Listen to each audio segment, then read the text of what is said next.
Central Hotel vous présente son restaurant Le Vertigo avec terrasse et vue panoramique sur le centre-ville.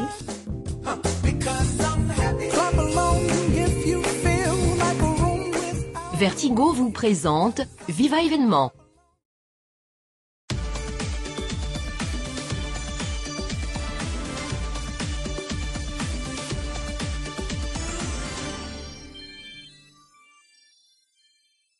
Bonsoir à tous et merci d'avoir choisi Viva Événement. Je vous invite à suivre les détails de nos informations jusqu'à la fin. Et voici les principaux titres de l'actualité du jour. Le nouveau règlement intérieur de la Chambre basse adopté hier soir vers 23h après d'intenses débats qui ont duré toute la journée. La configuration du bureau permanent est maintenue. Le nombre des commissions est par ailleurs réduit. On attend les réactions du MAPAR. La gratuité totale de l'enseignement dans les écoles publiques primaires, l'espoir de nombreux parents obligés souvent de déscolariser leurs enfants faute de moyens financiers à la rentrée. Tornade aux États-Unis, au moins 29 morts, la menace persiste dans le centre du pays.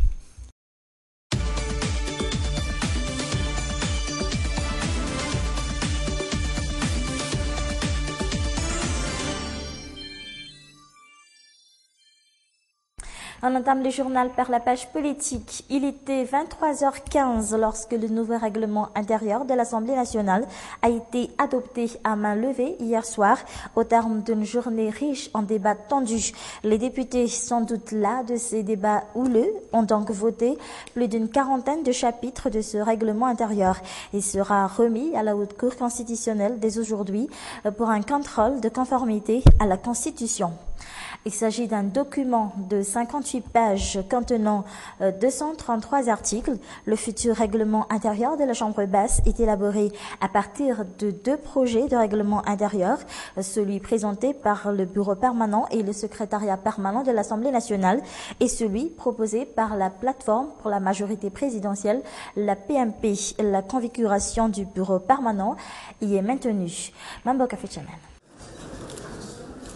Un bureau permanent composé de 12 membres, 7 vice-présidents en plus du président de l'Assemblée nationale, de 3 questeurs et 2 rapporteurs généraux vont diriger l'Assemblée nationale durant la 4e République. L'ancienne configuration du bureau permanent est donc maintenue. Reste à savoir si l'actuel bureau permanent sera maintenu à son poste.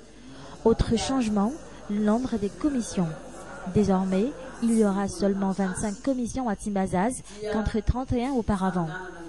Le nouveau règlement intérieur propose également de nouveaux avantages aux députés, pour ne citer que celui relatif à l'octroi de passeports diplomatiques aux époux et enfants des députés. Après l'adoption du nouveau règlement intérieur, la plateforme pour la majorité présidentielle, la PMP, devient donc majoritaire à l'Assemblée nationale pour l'instant, avec certains des députés indépendants ayant retourné leur veste au profit du régime actuel. Quant au MAPAR, la plateforme soutenant Anjrazouil, malgré les nombreux retournements de veste, ses membres restent soudés et gardent encore les principes de la plateforme. Voilà pour la page politique. En éducation, reprise depuis hier des cours dans les écoles publiques pour ce 3e et dernier trimestre de l'année. La gratuité totale de l'enseignement dans ces écoles publiques est toujours revendiquée par de nombreux parents qui peinent à trouver de l'argent à chaque rentrée pour scolariser leurs enfants. C'est un reportage de Harry Sariel et de Nzara Diansou. Le récit est de Anna Muriel. Un des enfants de cette mère de famille étudie dans cette école primaire publique d'Anousmassen. Ici, près de la moitié des élèves ne reviennent pas en classe l'après-midi. Elle a choisi les écoles publiques pour ses enfants, n'ayant pas les ressources suffisantes pour les envoyer dans les écoles privées. Mais même ici, elle doit payer 30 000 alliages par enfant pour les frais de scolarité. Je ne sors pas du tout avec toutes ces dépenses pour l'éducation de mon enfant. Mais je dois le faire, car nos enfants doivent aller à l'école. Les parents d'élèves doivent payer les droits d'inscription. Dans mon cas, j'ai dû payer 20 000 arrières à la rentrée pour mon enfant. En tout, j'ai dû dépenser dans les 30 000 arrières. Et cela peut augmenter, mais c'est en moyenne l'argent dépensé pour un seul enfant.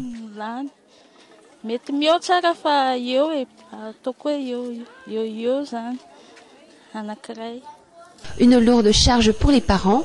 Beaucoup ne savent plus si la gratuité de l'enseignement dans les écoles publiques existe encore.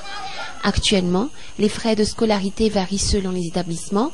Ici, à Anusmassen, les parents doivent payer 20 000 ayars par enfant. Si à l'EPP d'Anjalnaoch, non loin d'ici, c'est 23 000 ayars par enfant. Comment expliquer cette différence?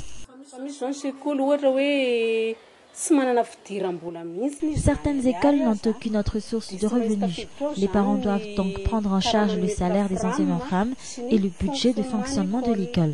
Beaucoup de parents espèrent aujourd'hui la gratuité totale de l'enseignement primaire dans les écoles publiques, car en plus des frais d'inscription, ils doivent aussi payer les salaires des enseignants femmes.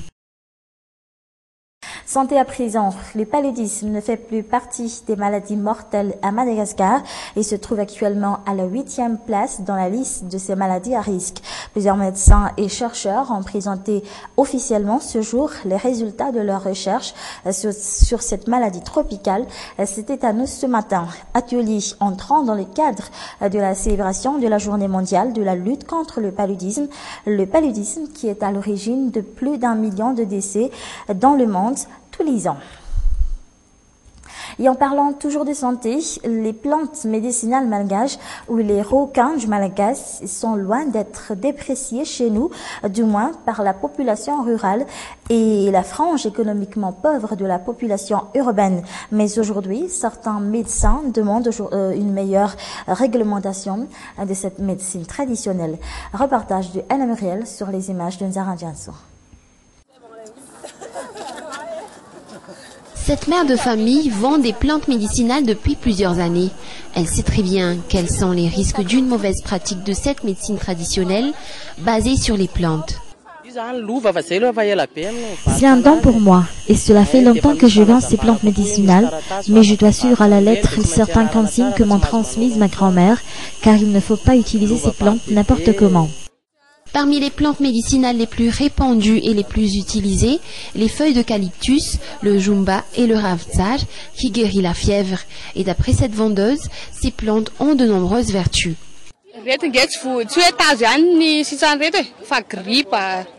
Ces plantes ne guérissent pas seulement la fièvre, mais aussi la grippe. Elles sont faites pour être inhalées. Nos aînés nous ont tout appris. On doit juste connaître par cœur ces plantes et leurs vertus.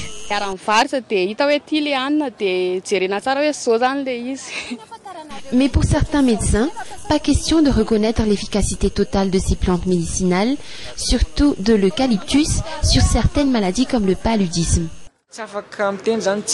Nous ne pouvons pas affirmer que ces plantes sont efficaces. C'est vrai qu'elles peuvent faire fuir les moustiques, mais cela ne suffit pas pour lutter contre le paludisme.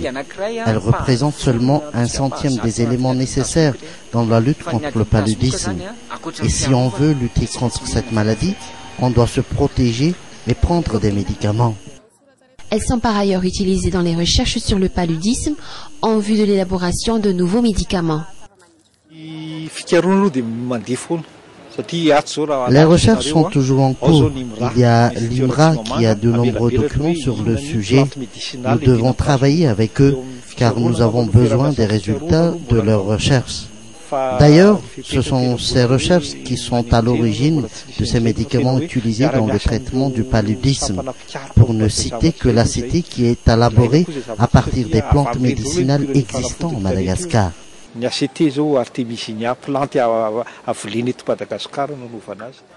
Pour l'instant, pas question donc de se reposer uniquement sur les vertus de nos plantes médicinales dans la lutte contre le paludisme. Toutefois, nos responsables seraient d'accord pour un meilleur appui à ces recherches menées par les différents instituts locaux. Dans l'actualité internationale, le bilan des tornades qui balaient depuis dimanche le sud des États-Unis s'est alourdi hier à 29 morts. L'État le plus touché par ces premières tornades meurtrières de l'année dans le Middle West et l'Arkansas, où 15 personnes ont trouvé la mort, dont 9 dans la même rue de Vilonia, une bourgade de 4000 habitants. Les services météo ont averti que d'autres tornades violentes étaient attendues ce jour du Texas au Tennessee. Dans la crise ukrainienne, Moscou a promis hier soir à Washington de ne pas envahir l'Ukraine, appelant les États-Unis à modérer leur rhétorique quelques heures après une nouvelle série de sanctions contre la Russie, accusée par les Occidentaux de jeter de l'huile sur le feu. La journée d'hier avait été marquée par des violences dans plusieurs villes de l'Est. Des militants pro-russes se sont emparés de la mairie de la ville de Konstantinovka, près de Donetsk. Reportage sur les images de France 24. Des blocs de béton, des sacs de sable pour renforcer cette barricade à Konstantinovka. C'est la dernière ville en date acquise à la cause séparatiste. Nous remplissons ces sacs de sable pour assurer notre défense. Derrière ces fortifications, des hommes en armes, en cagoule et treillis militaires.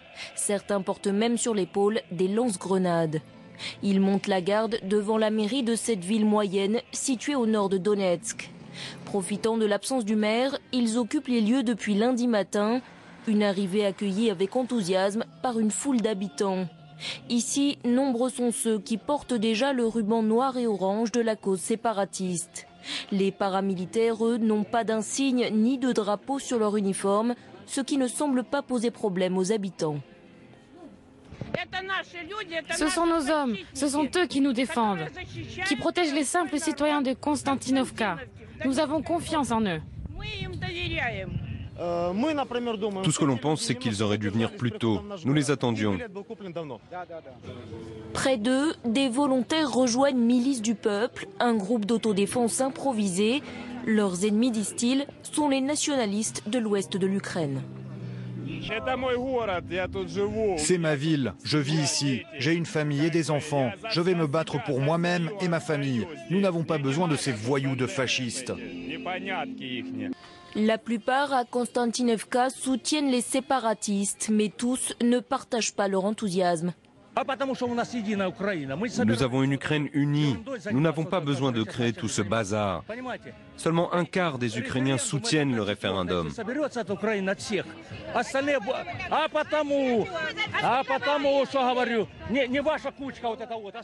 En s'emparant de la mairie de la ville, les séparatistes ont ignoré les appels de la communauté internationale à désarmer les milices et évacuer les bâtiments administratifs. Un appel que les hommes armés de Konstantinovka, déterminés à défendre leur cause, ne semblent pas prêts à entendre. Et c'est la fin de cette édition. Merci à vous de l'avoir suivi jusqu'à la fin. Excellente suite au programme sur nos antennes. Au revoir.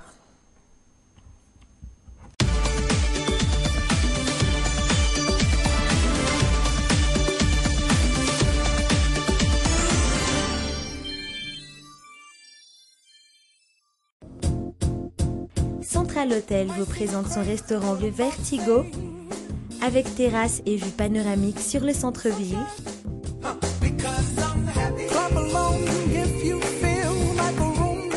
Vertigo vous a présenté Viva Événement.